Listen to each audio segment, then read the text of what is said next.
ბრიტანეთის საელჩო აცხადებს, რომ არსებული გაურკვევლობის გამო უწევთ გააუქმო საქართველოში ადგილობრივ არჩევნებთან დაკავშირებული საგრანტო წინადადებები. ეგრეთ წოდებული სამოქალაქო საზოგადოების განვითარების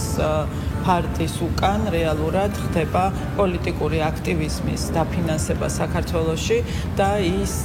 რეალურად არაკანონიერი საქმიანობა, რაც უკავშირდება პოლიტიკური პარტიების დაფინანსებას და პოლიტიკის დაფინანსებას ზოგადად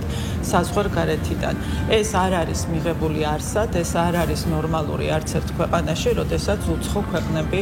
აფინანსებენ სხვა ქვეყნის პოლიტიკას და რა თქმა უნდა ის რეაქცია, რა რეაქციაც ჰქონდა საქართველოს ხელისუფლებას არის სრულიად ლეგიტიმური და ყველა პარტნიორი ამას უნდა მოეკიდოს გაგებით, პატივისცემით, ვინაიდან ჩვენ უპირისპირდებით არა